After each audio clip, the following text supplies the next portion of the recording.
aujourd'hui travailler sur la vectorisation qui existe en deux modes, mode automatique ou mode manuel. Mais qu'est-ce donc que cette affaire-là? Donc vectoriser, c'est le fait de réaliser un dessin ou un motif. On utilise plutôt ce terme en broderie avec des outils vectoriels tels que nous les a présentés Françoise Lapierre-Baillet dans la séance d'initiation.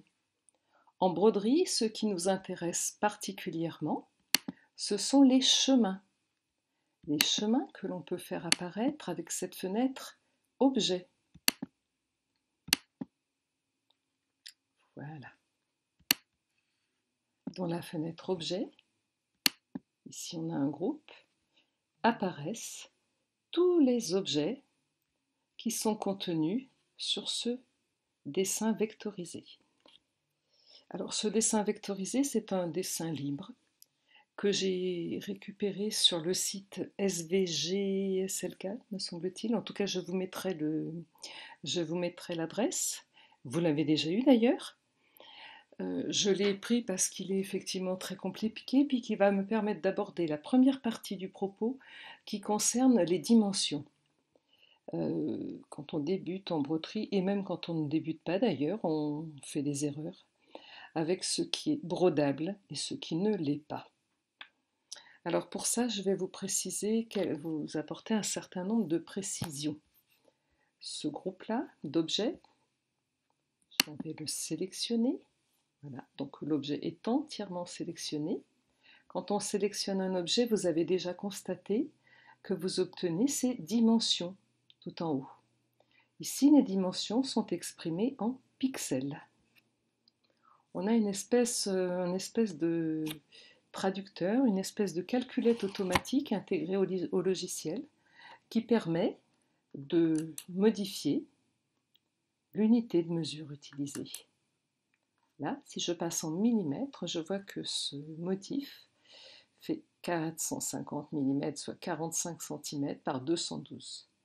Comme je le destine à une production personnelle, si c'est possible, et que mon cadre préféré est le 140 par 140, et que de toute façon, l'objet auquel je le destine ne peut pas dépasser ces dimensions-là, je vais d'abord réduire mon dessin avant de voir s'il est brodable. Donc, alors, Claudette m'avait signalé quelque chose de bien pratique, donc je vais lui faire honneur à Claudette. Voilà. Si je modifie l'une des dimensions avec le cadenas fermé, l'autre va l'être automatiquement. Je parle d'un cadre de 140 par 140. Dès que j'arrive aux dimensions de 140, ma brodeuse se met à grogner. Donc je vais dire que ma plus grande dimension, je la veux à 139. Et quand je valide, on voit bien que la deuxième est automatiquement modifiée. Je m'en vais immédiatement ajuster la taille de la page à ma sélection et je fais apparaître. Alors, ça ressemble terriblement, c'est du dessin vectorisé. Vous savez que le dessin vectorisé, donc défini géométriquement, c'est un dessin qui reste net, quelles que soient les proportions. Alors, on n'a pas très bien vu là quand même ce que je racontais sur les dimensions, donc je vais faire un petit rectangle, voilà, sans contour. Voilà, je le sélectionne et je vais le régler à 10 mm. 10 mm, mais je n'avais pas des proportions régulières, donc 10 par 10. Voilà.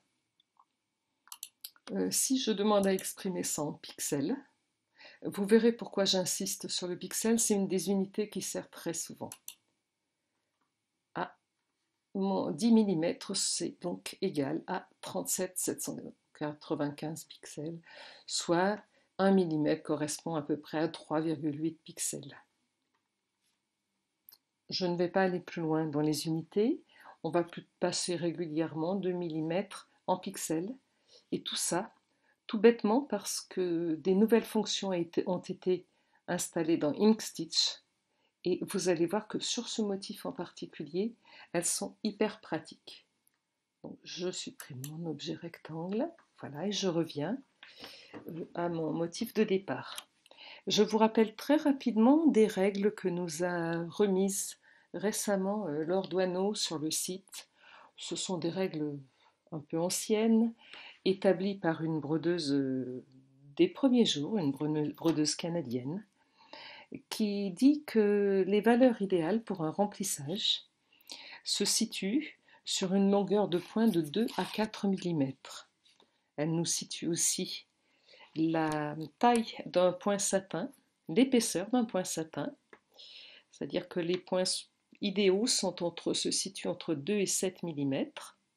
Quant à un trait de contour, en point droit, triple, quintuple, etc., le contour idéal se situe en point de 2 à 4 millimètres.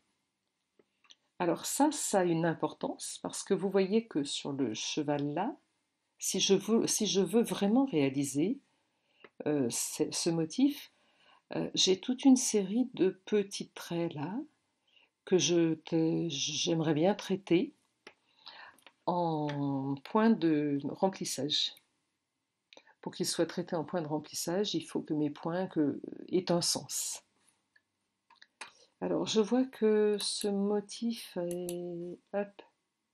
Donc je l'ai récupéré. Ce n'est pas moi qui l'ai fait, donc je ne le connais pas bien. Et c'est comme ça chaque fois qu'on récupère un dessin vectorisé fait par quelqu'un d'autre. Voilà, donc j'ai une grande surface. Ça, c'est intéressant. Cette surface-là, c'est une surface continue, donc qui pourrait être brodée en point de remplissage. La suivante, je ne la vois pas bien. Elle est peut-être tellement petite. Oui, effectivement, on a une série de toutes petites choses qu'on voit apparaître là, dans le toit. Alors il y a toute une série de chemins qui sont minuscules. Comme je ne suis pas très courageuse, je ne veux pas faire le ménage toute seule, je vais faire le ménage à Inkstitch. Dans Inkstitch est apparue une nouvelle fonction qui s'appelle nettoyer le document. Et nettoyer le document permet de nettoyer des surfaces, zones de remplissage, donc des surfaces remplies de couleurs, et des petits traits. Alors, une surface de remplissage, on a dit qu'on y mettait des points de 2 à 4 mm, sachant que 2 mm égale à peu près 4 pixels. Si on a un carré, ça nous fait à peu près 64 pixels carrés. Donc je vais mettre la limite à 64. Les longueurs de traits, un trait n'a trop de sens que s'il a 3, 4 points, mettons 4 points. 4 points de 2 mm, ça fait 8 mm. 8 x 4, ça fait 32. Donc je vais demander à faire le ménage de mes trop petites surfaces et de mes trop petits traits. Avant ça, je voulais quand même vous montrer autre chose, parce qu'il faut qu'on puisse savoir de quoi on parle. Clac. Je surme de chemin, je vais remonter sur le groupe. Oh, ils sont bigrement nombreux tous. Alors, je vais faire comme ça. J'ai quelques problèmes d'affichage d'écran là.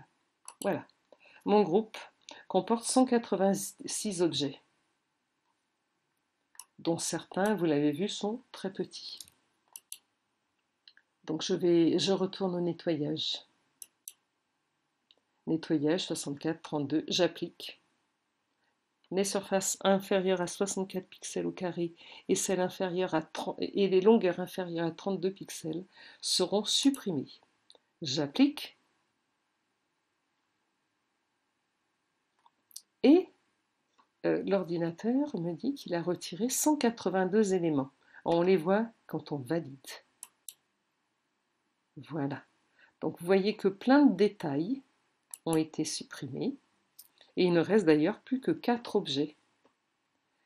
Ça n'a pas l'air, c'est un dessin particulier, effectivement, ce petit trait-là est relié à cette surface-là, donc l'ordinateur considère que tout ça, c'est la même surface. Madame a perdu tous ses traits de visage, pas mal de traces ont disparu du cheval. Est-ce que je vais arriver à broder ça? Ça va être mon problème. On a un deuxième outil de mesure qui est intéressant, un deuxième outil, pardon, oui, celui-là va permettre de mesurer. Pour mesurer, je m'en vais aller voir quelle est l'épaisseur de ce trait-là. Et pour ça, je vais quand même zoomer un petit peu, histoire de me rapprocher et de pouvoir lire à peu près tout ce qui se passe. Donc voilà, je suis sur l'avant de la jambe, je mesure, et je me rends compte que ce trait, que cette surface que je m'apprête à faire en remplissage est une surface de 0,4 mm, même pas la moitié d'un millimètre, que j'ai la prétention de remplir en point de remplissage. Ici, je trouve des surfaces qui font 13 mm d'épaisseur. Tout ça est bien trop petit. Alors tout ça sont des questions, donc très clairement, ce que je pense, c'est que ce motif, il faudrait totalement le réinterpréter pour pouvoir l'exécuter.